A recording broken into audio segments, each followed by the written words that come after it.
lis et j'enseigne les psaumes depuis plusieurs années et je dois vous avouer que cet hiver, je suis arrivé à un point difficile. Est-ce que j'ose le dire comme ceci, et je pense que vous allez comprendre ce que je dis, c'est que je trouvais ça fatigant que les psaumes qui restaient, sur lesquels je n'avais pas encore prêché, que je n'avais pas enseigné, il y avait toujours quelqu'un dans le trouble. Ça allait mal quelque part. Il y avait des problèmes. Il y avait des difficultés. Même ça allait très mal.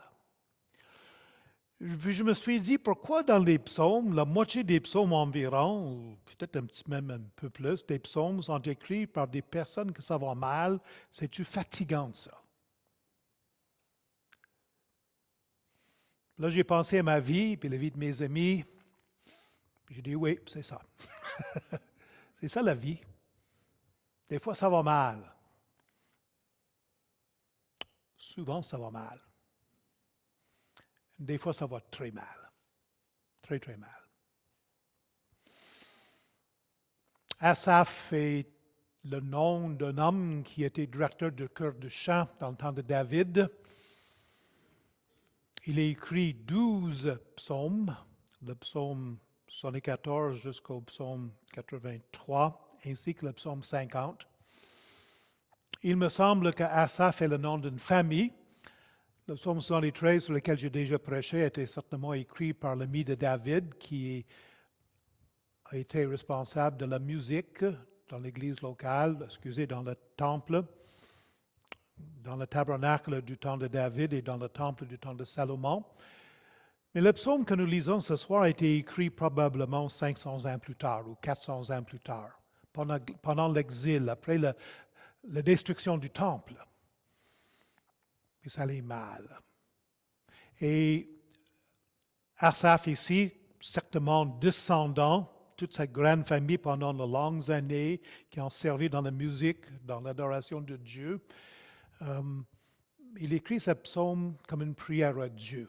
Et c'est pour ça que j'ai mis un titre ici, Comment prier quand ça va vraiment mal. Nous lisons le psaume 74.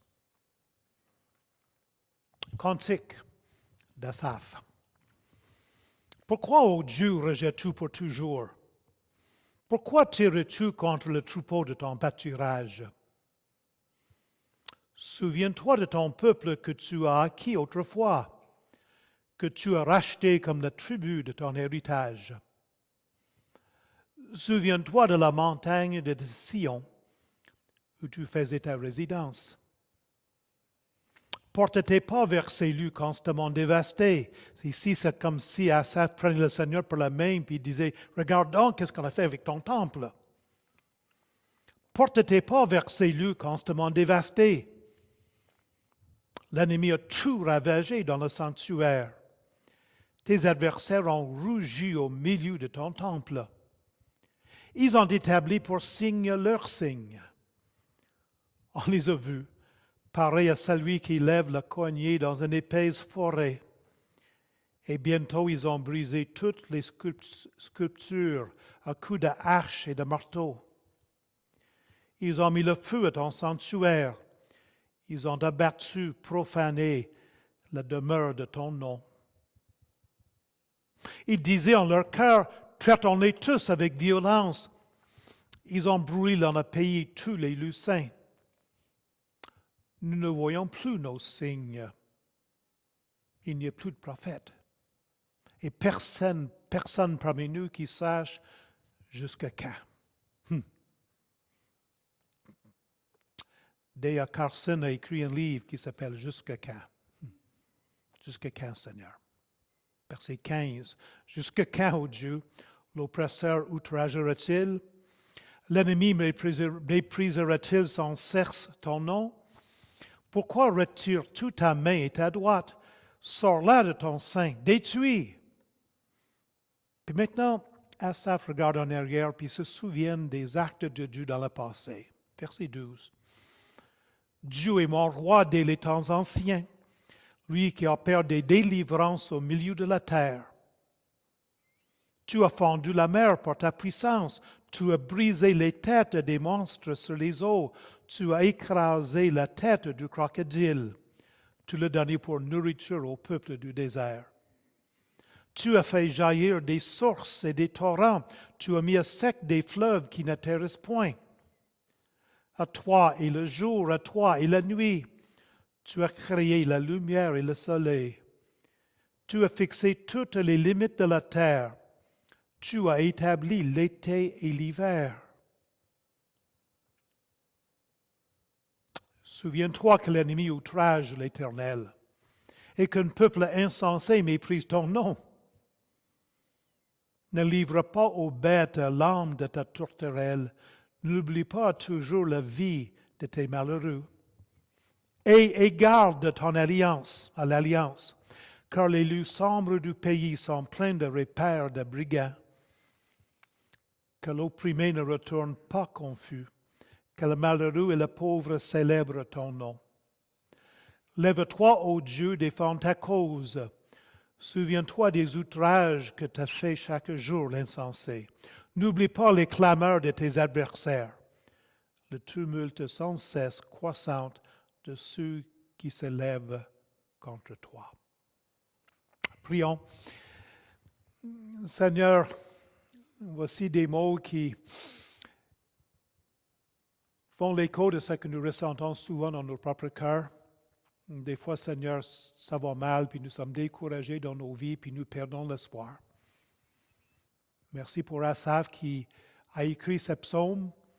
Merci que tu l'as préservé pour nous. Mais nous voulons le soir le comprendre, nous voulons l'appliquer dans nos cœurs et nous voulons trouver l'espérance pour les moments difficiles de nos vies. Et nous voulons apprendre à prier comme Asaph a prié. Enseigne-nous ce soir. Nous demandons au nom de Jésus. Amen. J'aime bien regarder, on va commencer avec l'esquisse, excusez, on va faire une petite introduction, puis après ça, les versets 1 et 2, on a une demande pénible. Dans les versets 3 à 9, nous avons un regard sur la ville dévastée. Dans les versets 10 et 11, nous avons ce cri jusqu'à 15 Seigneur, et je suis certaine qu'il y a des personnes ici qui ont posé cette question-là. Dans les versets 12 à 17, nous allons considérer le Dieu qui ne change pas. Dans les versets 18 à 23, une demande urgente finale. Puis ensuite, nous allons faire un post-scriptum et en regardant les leçons de ce psaume, nous allons trouver des pistes pour la façon de prier à Dieu quand ça va vraiment mal. Bien, en introduction, j'aime bien regarder comment les psaumes ont été utilisés par les chrétiens dans le passé. Est-ce que vous réalisez que dans les années 1600 particulièrement, qu'entre le tiers et la moitié de la France était évangélique? C'est difficile à croire aujourd'hui, parce qu'en France, c'est comme au Québec. Moins d'1% de chrétiens évangéliques dans la France. La France est une nation beaucoup plus païenne que l'Afrique. Mais dans les années 1600, peut-être à la fin des années 1500, la France était entre le tiers et la moitié évangélique. Et il y a un roi qui s'appelait Paul Louis. Oh, ma mémoire, ça va mal ce soir. Un des rois 4, qui était probablement chrétien. Deux fois certainement qui était protestant, il était calviniste. Et il a promulgué ce qu'on appelle l'édicte de Nantes, qui promettait que les chrétiens évangéliques pouvaient jouir des mêmes droits et des mêmes privilèges que les catholiques en France. Henri IV, excusez-moi. Mais Henri IV, si au moins dans sa tête il avait une foi protestante, dans son cœur il était politicien plus que d'autres choses. Puis voilà, comme beaucoup de monde aujourd'hui.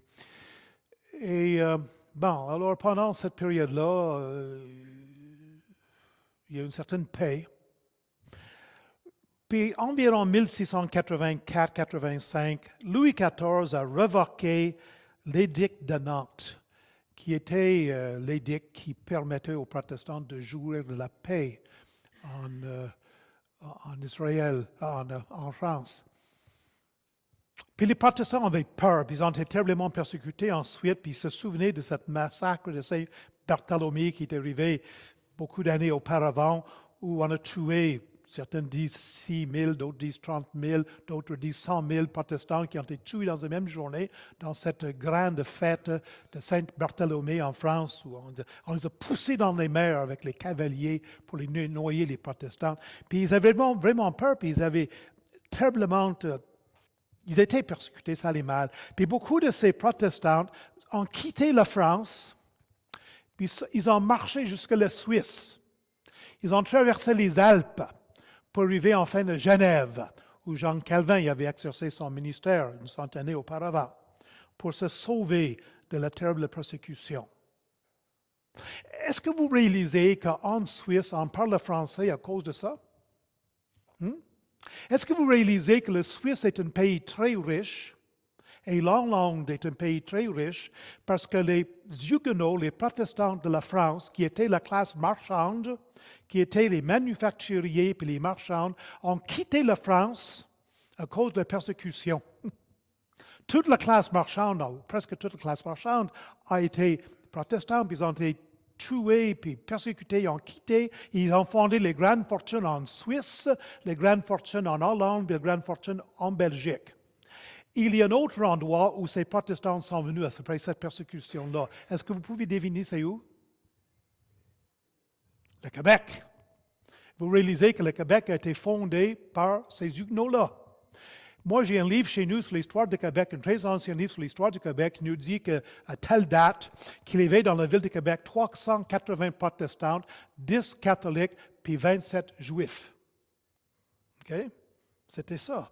Jusqu'à ce que les jésuites arrivent, puis les dominicains arrivent, puis c'était, vous convertissez ou... Voilà. Mais tout pour revenir à notre psaume, ces Huguenots, en traversant les Alpes, où plusieurs sont morts dans le froid, puis la faim, puis les terribles tempêtes dans les Alpes, ils ont chanté ces cantiques. Ils ont chanté, ils ont pris la parole de ce cantique. Pourquoi, ô Dieu, rejettes-tu pour toujours? Pourquoi tires-tu contre troupeau de ton pâturage? Souviens-toi de ton peuple que tu as acquis autrefois. C'est ce cantique qu'ils chantaient. Heureusement, environ 10 ans plus tard, beaucoup de ces Huguenots sont revenus en France, ça s'est calmé. Ils sont revenus chez eux. Et en revenant, ils ont chanté avec beaucoup toute cette cantique qu'ils avaient chantée en partie avec tristesse en allant en Suisse. Voilà un peu un arrière-plan, excusez-moi, je suis un homme qui aime beaucoup l'histoire, excusez-moi si c'est plate pour vous, mais voilà comment cette cantique a été utilisée par les francophones évangéliques, voilà 450, 400 ans. Le thème, prier quand ça va vraiment mal et lorsque nous ne voyons plus l'espoir. Une demande pénible dans les versets 1 et 2. La question, c'est ceci. Dieu, est-ce que ton rejet de ton peuple va durer à toujours? Il y a des fois qu'on est tellement découragé qu'on ne voit plus de bout. Puis on se dit qu'il n'y a plus d'espoir. Puis c'est ça qui est arrivé ici. Puis Asaph ici rappelle des choses de Dieu. Il dit, Dieu, souviens-toi. Souviens-toi que nous sommes ton peuple. Et voilà une piste quand on prie dans les temps difficiles.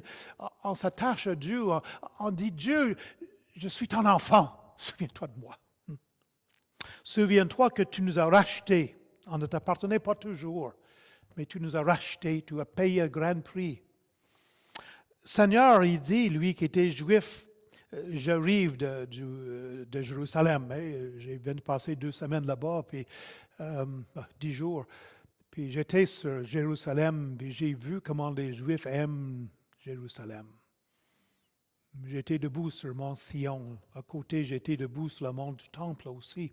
Puis Asaph ici rappelle Dieu qu'autrefois, il demeurait entre les chérubins, par-dessous l'Arche de l'Alliance.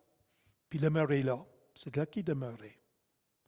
Puis on peut comparer le psaume 74 avec un autre psaume d'Asaph, le psaume 79. Puis on peut le comparer avec ce que Jérémie a écrit lors de la destruction de Jérusalem dans Lamentation 2, 5 à 9.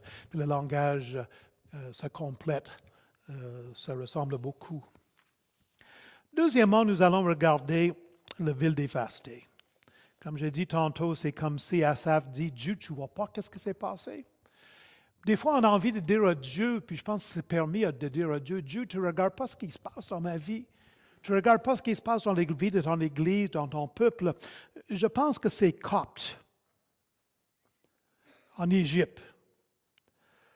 Vous savez que l'Égypte a été chrétienne longtemps avant que c'était musulman. Très longtemps avant que ce soit musulman. Puis il reste aujourd'hui l'Église copte en Égypte. Puis je ne suis pas sûr que je comprends les coptes. Vous serez peut-être surpris de savoir qu'il y a des milliers et des milliers de chrétiennes coptes à Montréal. Ils ont leurs églises. Puis, je ne sais pas s'ils connaissent le Seigneur ou non. Mais je sais qu'ils aiment Jésus, ça je le sais. Et un jour, je voulais m'asseoir avec certaines de ces personnes-là pour les comprendre mieux. Dernièrement, les islamistes ont tué, ont brûlé vivantes des Coptes, simplement parce que c'était des chrétiennes. Et à travers ce monde, il y a des chrétiennes qui payent très cher. En Arabie Saoudite, la semaine passée, un homme a été condamné à la mort parce qu'il s'est converti au christianisme. Il y en a qui payent le prix. Alors, on crie à Dieu, regarde qu'est-ce qui se passe. Puis il dit, portez pas vers ces lieux constamment dévastés. L'ennemi a tout ravagé dans le sanctuaire. On se souvient en 586, puis je crois que ce psaume a été écrit suite à ces événements-là. En 586, Nebuchadnezzar est venu de Babylone avec son armée. Ça faisait 3 fois qu'il avait, ça fait 2 fois déjà, il avait conquis les Juifs, entre 606 et 597 environ. Et là, ils reviennent parce qu'il est tanné que les Juifs se révoltent, puis il dit, c'est fini, il détruit leur ville et détruit leur temple. Leur temple est détruit. Est détruit. L'ennemi a tout ravagé dans le sanctuaire. Tes adversaires ont rugi au milieu de ton temple comme un lion détruit tout. Au verset 4, à la fin, ils ont établi pour signe leur signe. Le temple était rempli de signes. Il y avait l'Arche de l'Alliance, qui contenait la manne, qui parlait de la provision de Dieu pour le peuple de Dieu dans le désert. Il y avait la loi, les tablettes de loi. Puis le peuple de Dieu a toujours été accompagné par des signes. Paul va dire dans Corinthiens que les Juifs cherchent des signes, puis les Grecs cherchent la sagesse. Le peuple de Dieu avait été conduit dans le désert par un pilier de feu la nuit et par des nuages le jour, signe de la présence de Dieu. Dieu a prodigé des signes pour délivrer son peuple d'Égypte, puis il a fondu la mer Rouge, puis il a fondu le Jourdain, puis il a détruit Jéricho, puis toutes sortes de signes. Puis c'est le deuxième mot qui est utilisé dans verset 4, ce mot signe. Puis on dit que ce peuple, les Babyloniennes, les Perses, les Mèdes ici, les Babyloniennes, je me trompe, les Babyloniennes, ils ont établi pour signe leur signe. C'est intéressant en hébreu, le mot signe qui veut dire les bannières. Vous savez que les soldats autrefois, moi je me souviens de service dans le militaire, c'était une chose d'honneur de porter le drapeau. J'étais cadet. Mon père était dans la marine. Puis lorsqu'on faisait des marches dans les rues de Halifax, c'était toujours un honneur de porter le drapeau, hein? Des signes, des bannières. Napoléon a inventé ces aigles d'or. Alors, les Babyloniens sont venus, puis le passage nous dit que les signes qui rappelaient la présence de Dieu dans le milieu du temple, ils ont été remplacés par des signes qui représentaient des dieux étrangers. Ici au verset 4. Au verset 5 et 6, on dit qu'ils ont brisé le temple, les sculptures dans le temple, puis les panneaux, puis tout ça, comme un homme qui va dans la forêt, puis il coupe les arbres dans une forêt, puis il détruit une forêt avec une hache, puis des marteaux. C'est comme ça qu'ils ont traité le temple. Au verset 7, ils ont mis feu au sanctuaire. Ils ont profané la demeure de ton nom. Ils ont dit leur cœur, traitons-le avec violence. Regarde cela. Puis au psaume 79, le même auteur va parler davantage des Juifs qui ont été massacrés puis amenés en captivité. Puis pire encore, au verset 9, ça semble que c'est le comble du malheur. Parce que les Juifs ont toujours été un peuple où Dieu a parlé. Dieu a envoyé des prophètes. Dieu a paru directement à Abraham puis à Jacob. Il a paru à Moïse. Il y a eu des prophètes pendant la période des juges, même si c'était des moments très sombres de révolte puis David avait Nathan. Il y a eu Élisée pendant des moments d'apostasie aussi. Dieu avait toujours envoyé des prophètes, puis même avant la destruction de Jérusalem, il y avait Jérémie. Mais là, il n'y a plus de prophètes. Dieu n'a plus rien à dire à son peuple. Puis c'est ça le verset 9. Nous ne voyons plus nos signes, il n'y a plus de prophètes. Personne parmi nous qui sache jusqu'à quand. Le peuple de Dieu n'avait pas la parole de Dieu à cette époque-là beaucoup. C'était limité, très partiel la parole de Dieu. On avait besoin que Dieu envoie des prophètes pour déclarer sa volonté au peuple. Puis non seulement que leur temple est détruit, mais il n'y a plus de prophètes. Quel désastre. Est-ce que ça vous arrive des fois que vous avez l'impression que Dieu ne vous parle plus? Que Dieu ne vous écoute plus? Que le ciel, c'est comme du brass. On parle, puis ça nous revient, puis il n'y a personne qui nous écoute, puis Dieu ne nous parle plus, puis il ne nous rassure plus. Mais voilà qu'est-ce qu'ils ont vécu ici. Regardons maintenant entre 12 et 17 comment Asaph commence à avoir une solution à son découragement. Non, excusez, je suis rendu au verset 10 et 11, excusez-le. Bon. 10 et 11. Jusqu'à quand, Seigneur? Jusqu'à quand, ô Dieu, l'oppresseur outragera-t-il, l'ennemi méprisera-t-il sans cesse ton nom? Pourquoi retires-tu ta main et ta droite? Sors-la de ton sein détruit. Souvenez-vous, dans l'Apocalypse, il y a ce passage où nous voyons les âmes des martyrs qui sont sous l'autel. Puis qu'est-ce qu'ils crient dans l'Apocalypse?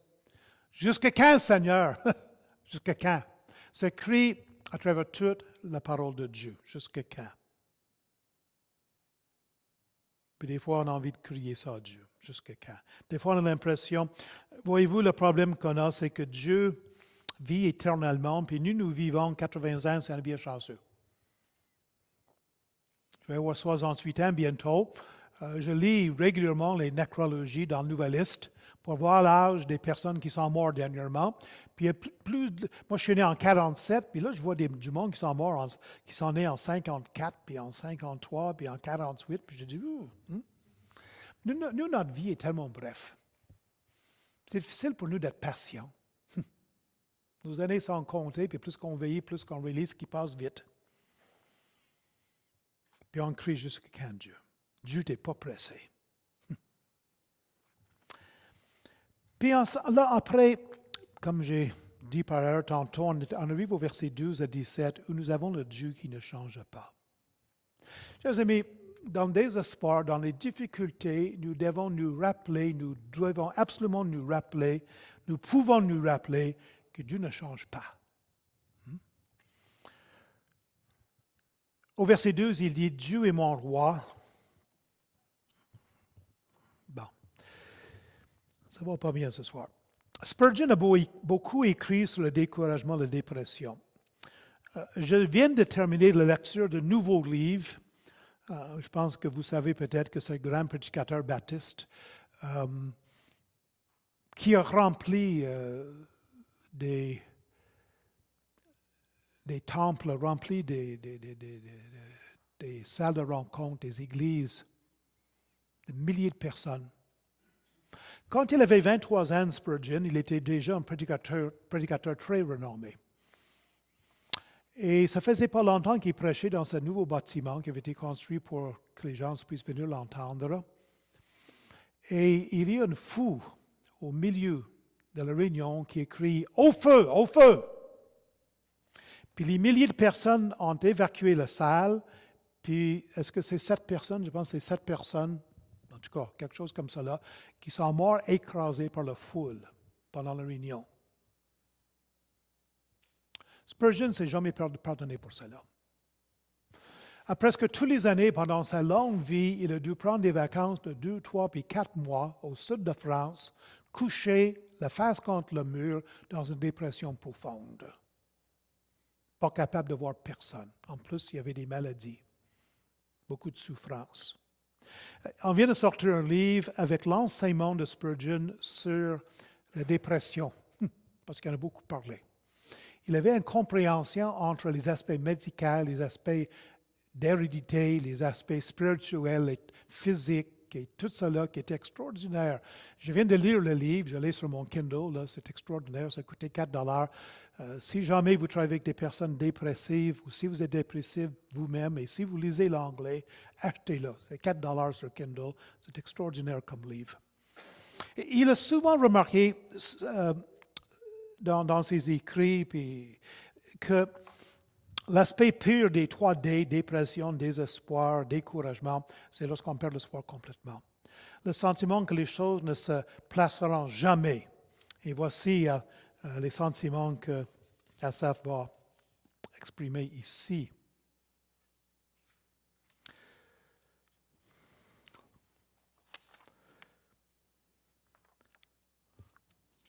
Bon.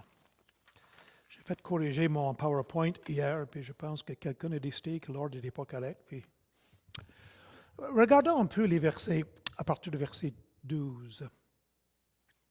Dieu est mon ton, mon Dieu, Dieu est mon roi depuis les temps anciens, lui qui opère des délivrances au milieu de la terre. Asaph fait qu'est-ce qu'il fait dans tous ses psaumes. Je suis en train de faire une étude personnelle sur les psaumes d'Asaph. Il fait ça toujours. Devant les grandes difficultés et devant le fait que Dieu ne semble pas agir à son faveur, moi, je ne suis pas rendu là encore, puis je m'excuse si je suis mêlé, puis vous êtes bien patient. Peux-tu reculer, s'il vous plaît? Ben, je te dirai quand je suis rendu là. Devant tout cela, Asaph se souvient que dans les temps anciens, Dieu avait agi. Vous comprenez, là? Dieu a déjà agi dans le passé. Puis il dit au verset 13, « Tu as fendu la mer par ta puissance, tu as brisé les têtes des monstres sur les eaux, tu as écrasé la tête du crocodile, tu l'as donné pour nourriture au peuple du désert. » Il y a une grande controverse sur le mot crocodile ici au verset 14. C'est le mot levi, comment on prononce cela? Oui, c'est bien, je suis content que vous le dites, je ne suis pas capable de le dire ce soir. Dans le livre de Job, où ce mot revient, certains disent que c'est un dinosaure. Puis quand on voit la description dans le livre de Job, on n'a pas l'impression que c'est un animal qui existe encore aujourd'hui. Bon. Certains argumentent que vu que le mot a ce sens-là dans le livre de Job, qu'il faut qu'il ait le même sens dans les psaumes 74. Est-ce que je peux vous donner une leçon d'herméneutique? Le sens d'un mot vient du contexte. Il y a bien des années, j'avais des grandes discussions avec Gilles Despins. Puis, je lui ai dit, puis il m'a stiné pendant 4-5 ans, mais il a fini par être d'accord avec moi. C'est probablement la première fois dans sa vie qu'il s'est astiné avec quelqu'un, Gilles, mais c'était cette fois-là, il s'est astiné avec moi.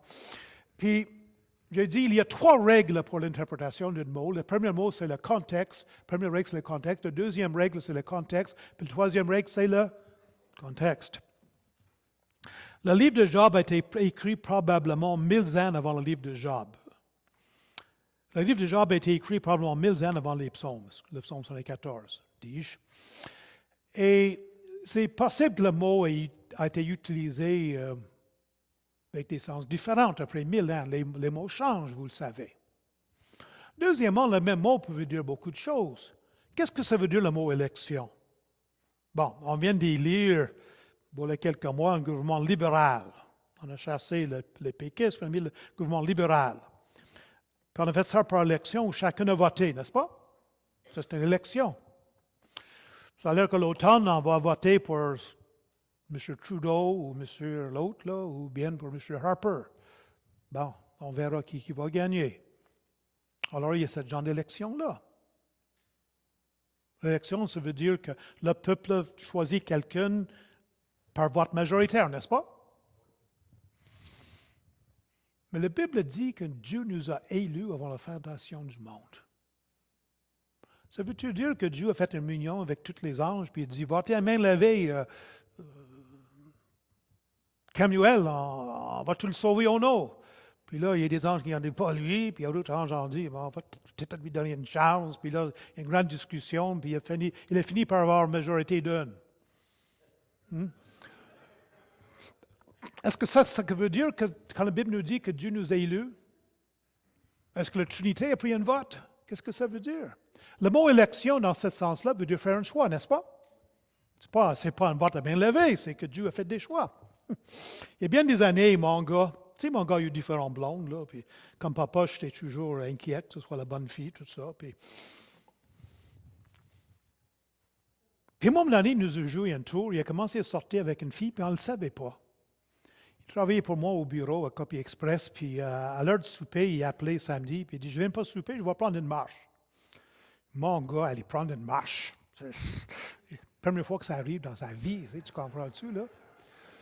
Puis là, ma femme, comme toutes les femmes, là, elle regardait ça, puis elle dit, ah, marche avec qui? Elle m'a dit, là, tu sais que Vicky travaille là maintenant, là, d'un coup, qu'ils prennent une marche ensemble. Elle dit, allons nous promener en ville, voir si on peut les voir. J'ai dit, pas de question. C'était une grande surprise à tous ses amis quand il a dit, pas grand temps après, qu'il allait se marier. Puis sais-tu quelle était la question? C'est qui l'heureuse élu? Ses amis ne savaient même pas c'était qui. Qu'est-ce qu'il voulait dire que c'est qui l'heureuse élu en français? Est-ce que ça voulait dire que ses amis, puis ses sœurs, puis ses frères, puis ses cousins, ils ont voté main levée pour savoir qui allait marier? Non, non, non. C'est lui qui a décidé. Donc, le mot élection, vous me comprenez, ça prend son sens du contexte, n'est-ce pas? Des fois, ça veut dire main levée puis voter, puis des fois, ça veut dire que quelqu'un fait un choix. Puis le mot ici, que je ne peux pas prononcer, je pense qu'ici est bien traduit en français crocodile. Quand vous regardez le grand contexte des psaumes d'Asaph, il revient toujours à l'Exode. D'ailleurs, tous les écrivains le font. Pour le peuple de Dieu, pour les Juifs, dans leur passé, ce qui comptait le plus, c'est qu'à un moment donné, ils étaient esclaves en Égypte, puis Dieu a agi, puis il les a sortis d'Égypte. Puis d'ailleurs, les mots au verset 2, le peuple que tu as acquis autrefois, que tu as racheté comme le peuple de ton tribu, vient directement de Exode chapitre 15, le psaume que Myriam a chanté, on appelle ça le cantique de Moïse, mais c'est sa sœur qui l'a écrit, puis c'est le langage, puis à la fin du verset 2, lorsqu'il dit « montagne de Sion où tu faisais ta résidence », ça aussi, ça vient de cette cantique de Moïse dans l'Exode 15. Et donc, cet exode est important. Puis le crocodile, chez les rabbins, c'est le symbole d'Égypte. Alors, lorsque Asaph écrit ici « tu as écrasé la tête du crocodile », je crois qu'il parle d'Égypte, surtout lorsqu'il dit « tu l'as donné pour nourriture au peuple du désert ». C'est qui le peuple du désert? Oh, Asaph se souvient que les Juifs ont passé 40 ans dans le désert. Puis Dieu a pris soin d'eux. Puis une des façons que Dieu a pris soin d'eux, c'est que quand il a détruit, en tout cas, quand il a dévasté l'Égypte, comme on peut le dire, quand il a tué le premier-né, et les enfants de Dieu sont sortis de la ville du pays d'Égypte, les Égyptiens leur ont donné des grands cadeaux. N'est-ce pas? Ils les ont remplis de boutins. Et cela a servi à les faire vivre pendant qu'ils étaient dans le désert 40 ans. Puis ça a servi aussi dans la construction du tabernacle dans le désert. Et voilà pourquoi ce passage dit « Tu as écrasé la tête du crocodile, tu as détruit cette puissante nation d'Égypte. Nous n'étions que des esclaves, nous n'étions pas des guerriers, c'était la plus grande armée, le plus puissant pays dans le monde à l'époque. Si on fait l'exception de Chine, je le connais moins l'histoire de la Chine, certainement dans le Moyen-Orient. Et Dieu t'a fait ça dans le passé. C'est comme ça que tu agis. Tu agis pour ton peuple lorsque ton peuple ne pouvait pas s'aider. Et tu as écrasé l'Égypte. Et tu nous as sortis, puis tu nous as pas sortis pauvres, tu nous as sortis riches. Nous qui étions esclaves, on est sortis d'Égypte avec toutes les richesses de nos anciens maîtres. C'est ça qu'il est en train de dire ici. Au verset 15, tu as fait jaillir des sources et des torrents. Combien de fois que Dieu, lorsque le peuple de Dieu avait soif dans le désert, qu'il n'a pas fait cela? Tu as mis à sec des fleuves qui n'atterrissent point. Encore une fois, on se souvient de la sortie d'Égypte. La mer Rouge qui est fondue, le Jourdain. Il parle de création, verset 16, à toi le jour, à toi la nuit. Tu as créé la lumière et le soleil. Tu as fixé les limites de la terre. Tu as établi l'été et l'hiver. Ça, c'est notre Dieu. Ça, c'est le Dieu, c'est à lui qu'on crie. Puis même pour le moment, il ne semble pas répondre. Ça fait du bien de se souvenir qui est ce Dieu-là. Qu'est-ce qu'il a fait dans le passé? C'est toujours ça qu'Asaph fait dans ses psaumes. Où sommes-nous rendus?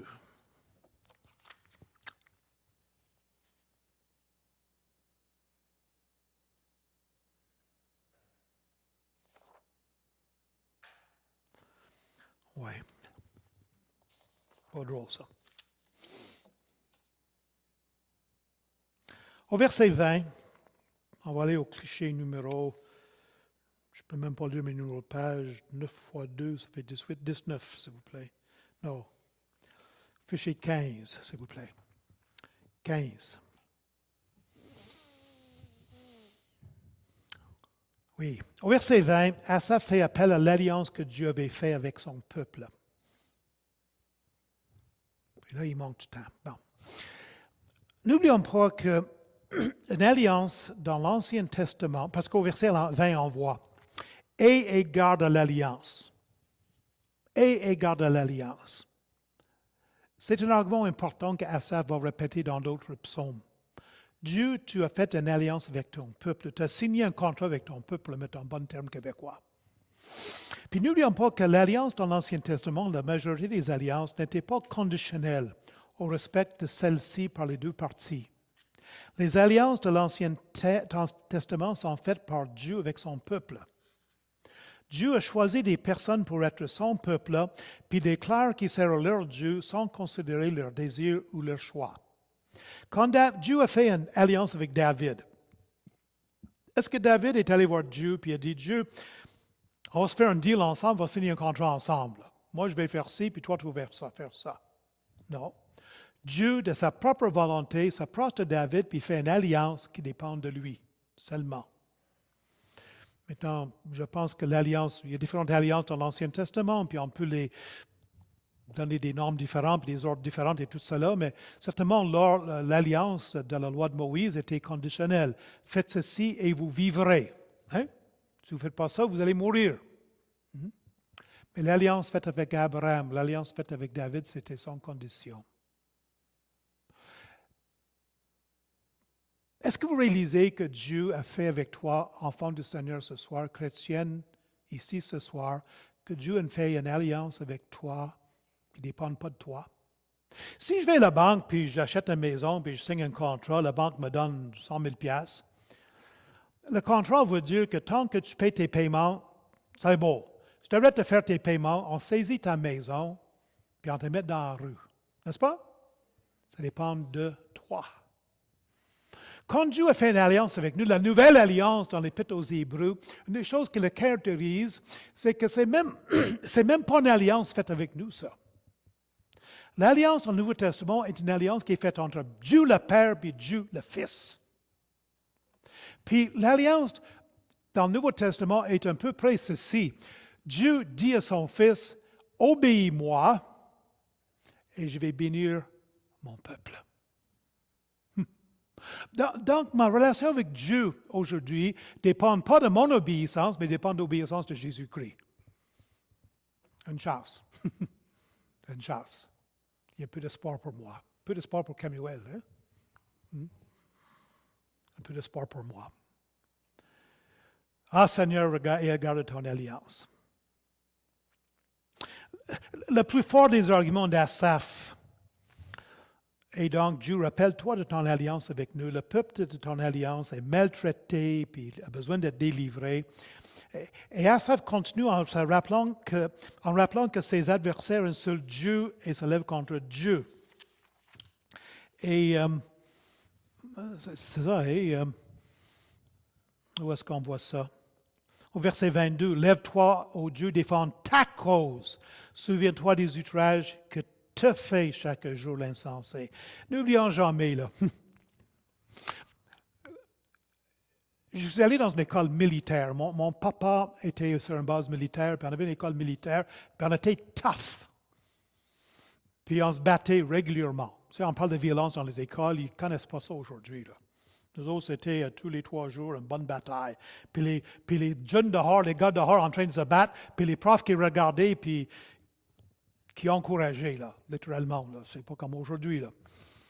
Mais moi, j'avais la chance de voir, on était 7 frères. Puis j'avais un frère plus grand que moi, puis j'avais 5 frères plus petits que moi.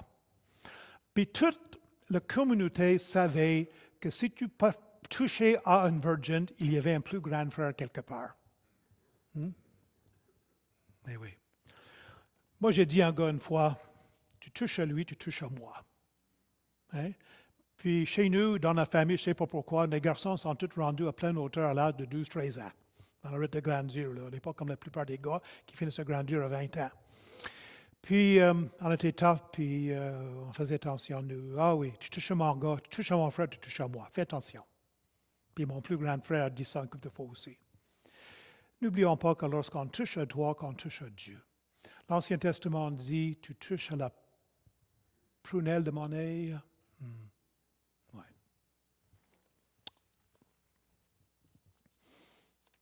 Comment plaider avec Dieu, puis je termine. 9 points ici, je pense. Puis je veux faire un préface à ce que je dis. On ne manipule pas Dieu dans la prière. Il y a 3 semaines, je me suis fait manipuler par ma petite fille, Michaela. Elle a 6 ans. Moi, je voulais dormir, j'étais fatigué. On a une tradition chez nous, c'est que les 3 petites filles de mon gars viennent coucher chez nous le mercredi soir. Ma femme leur donne leur cours de piano, on mange tout ensemble. Maman et papa se retournent chez eux. Pour avoir ma belle-fille fait l'école maison, c'est elle qui fait notre pain quotidienne, s'occupe de toute la rédaction, tout cela. Là, elle est très occupée avec tout cela. Puis, on lui donne une nuit de break. Puis, elle peut se lever, au lieu de se lever à 6 heures, elle peut se lever à 8 heures, là, relaxer. Puis, le matin, moi, j'ai loafé une journée pour être avec mes petits-enfants. Puis Michaela est venue me voir et elle dit, « Papa, grand-papa, on peut-tu aller chez Walmart? » Je dis, là, non. Mais je me suis fait manipuler. Puis j'ai dit, là, on va dépenser 5 piastres chaque chez Walmart. On est sorti de Walmart, puis ça va coûter 54 $. Manipulé. J'étais couché sur le divan, là, j'avais envie de dormir un peu, puis elle était arrivée, puis elle m'a flatté, là, bon, je t'aime pas, grand-papa, puis chanceux de voir, c'est 6 ans, là. Mon gars dit, elle pratique pour être une femme mariée, je ne sais pas si c'est vrai, là. Bon. Chers amis, on ne manipule pas Dieu. Je ne suis pas en train de dire par qu'est-ce que je vais dire maintenant qu'on manipule Dieu. Je suis en train de dire que Dieu permet des fois des difficultés de notre vie pour qu'on s'approche de lui. Parce que quand ça va bien, on l'oublie. On prie quand ça va mal. J'étais à Montréal aujourd'hui, le prédicateur a dit ceci. Il dit, des fois on prie au Seigneur, puis on se contredit. On prie pour nos enfants, puis on demande, « Oh Seigneur, fais que mon enfant ne soit pas malade. Fais que mon Seigneur te suit. Fais pour que mon Seigneur va bien, puis ça va bien à l'école, puis qu'il ait un bon job, une bonne carrière, puis le meilleur époux ou épouse, puis beaucoup d'enfants, puis ça aille bien dans sa vie. Puis Seigneur, fais que ça va bien dans sa vie spirituelle aussi, puis qu'il se proche de toi. » Puis le prédicateur dit ceci, tu es en train de dire à Dieu, demander à Dieu de faire 2 choses qui sont l'une le contraire de l'autre.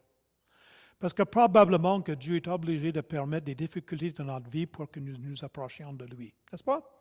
Quand ça va mal, on ne s'approche pas de Dieu, on s'approche de Dieu quand ça va mal. C'est sûr.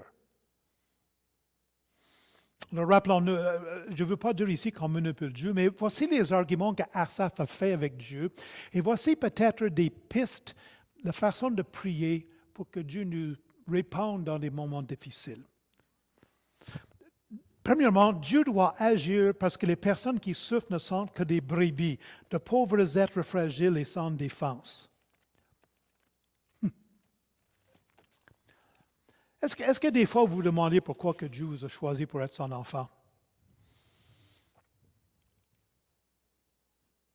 Comme un père a compassion de ses enfants, l'Éternel a compassion de ceux qui le craignent, car il sait de quoi nous sommes formés.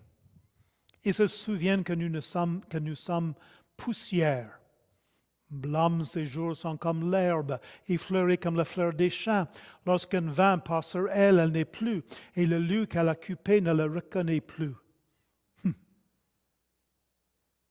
Chers amis, Dieu sait que tu es. En Israël, j'ai vu des brebis. J'ai posé des questions stupides. Pas capable de trouver l'eau toute seule, pas capable de trouver le pâturage toute seule, pas capable de se protéger contre les animaux féroces toute seule. Stupide. Lorsqu'ils ont peur, ils s'écrasent ensemble tellement que les brebis au milieu meurent asphyxiés. Il n'y a rien de plus stupide qu'une brebis. Puis c'est ça que nous sommes aussi.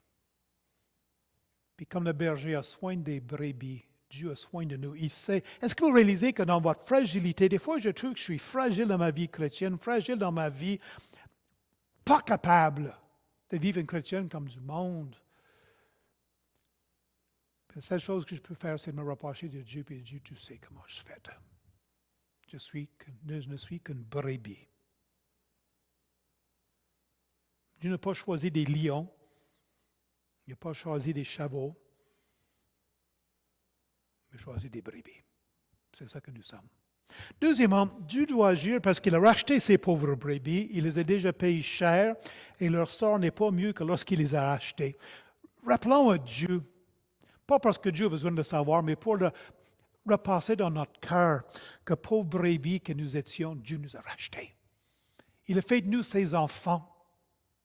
Nous lui appartenons. Parce que nous lui appartenons, il est intéressé à notre sort. Troisièmement, Dieu doit agir non seulement pour son peuple, mais aussi parce que son temple a été dévasté. Nous sommes son temple. N'oublions pas que lorsque nous sommes attaqués, que c'est le temple de Dieu qui est attaqué. C'est là que Dieu habite dans ce monde parmi nous.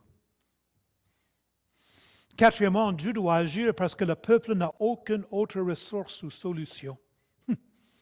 Seigneur, je n'ai pas d'autre ressource. Je n'ai pas d'autre solution. Je ne peux pas aller vers personne avec cette difficulté-là. Personne ne peut m'aider dans cela. Seulement toi, Seigneur. Je dépends entièrement de toi. Cinquièmement, Dieu doit agir parce que les moqueries contre son peuple sont dirigées aussi envers lui. Sa réputation et sa renommée sont atteintes. Sixièmement, Dieu doit agir parce que dans le passé, il a démontré sa compassion. Cela avait révélé sa nature même. Pourquoi ne réagirait-il pas encore aujourd'hui? Voyez-vous, là, c'est ça que l'argument qu'Asaph fait dans le psaume 74. Dieu, dans le passé, t'agit comme cela. Tu as démontré que tu es un Dieu de compassion, un Dieu de patience. Dieu agit encore aujourd'hui comme tu agis dans le passé envers moi. Septièmement, Dieu doit agir parce qu'il a établi une alliance avec nous et il a promis d'être toujours présent avec nous. Spurgeon nous rappelle, Dieu respecte toujours ses alliances. Oh, chers amis, rappelons à Dieu cette alliance-là. Repassons-la dans notre cœur, réalisons le privilège que nous avons d'avoir cette alliance avec Dieu. 8. Dieu doit agir parce qu'il convient que ses ennemis soient repris et que les pauvres et misérables louent son nom. Cela, Dieu dans ses valeurs, c'est important que ses ennemis soient repris et détruits. Des fois, il n'est pas pressé. En tout cas, des fois, il est moins pressé que nous. Hein? Mais il finit toujours par le faire. Puis les pauvres et les misérables louent son nom. Et Dieu doit agir parce que c'est sa cause et non pas la cause d'un homme. Ce sont ses buts et ses causes qui sont attaqués. Bien, ça va mal dans ta vie? Crie à Dieu. Il est là. Il t'écoute. Nous tournons vers toi ce soir, Seigneur. Nous bénissons ton nom. Merci pour cette psaume Comme Asaph, Seigneur, des fois on est découragé, puis on tourne vers toi. On demande que tu nous aides à mettre en pratique les leçons qu'on a vues ce soir. Nous te bénissons que tu nous as choisis. Nous te bénissons que tu as fait alliance envers nous, avec nous. Nous te bénissons parce que tu as décidé d'achever en nous l'œuvre que tu as commencée. Nous te bénissons, notre Dieu, que nous avons toute raison pour espérer en toi. Nous te louons au nom de Jésus. Amen.